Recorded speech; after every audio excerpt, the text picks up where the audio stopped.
Given the decades of use of ketogenic diets to treat certain cases of pediatric epilepsy, a body of safety data has accumulated.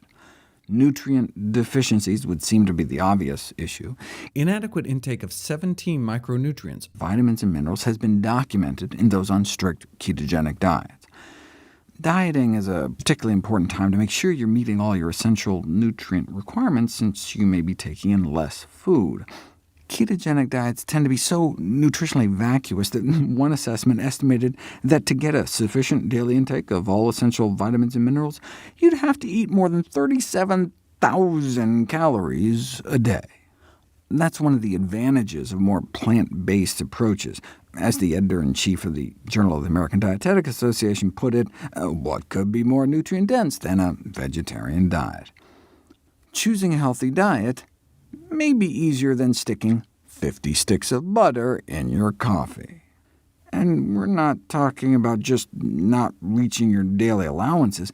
Children have gotten scurvy on ketogenic diets, and some have even died from selenium deficiency, which can cause sudden cardiac death. The vitamin and mineral deficiencies can be solved with supplements, but what about the paucity of prebiotics, the dozens of types of fiber and resistant starches found concentrated in whole grains and beans that you'd be missing out on? Not surprisingly, constipation is very common on keto diets, but as I reviewed before, starving our microbial self of prebiotics can have a whole array of negative consequences. Ketogenic diets have been shown to reduce the richness and diversity of our gut flora.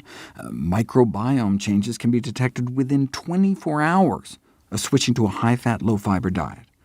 The lack of fiber starves our good gut bacteria, but we used to think dietary fat itself was nearly all absorbed in the small intestine.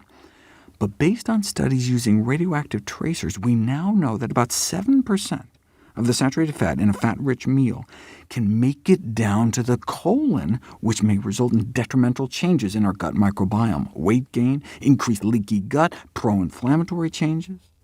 For example, a drop in beneficial bifidobacteria and a decrease in overall short-chain fatty acid production, both of which would be expected to increase the risk of gastrointestinal disorders.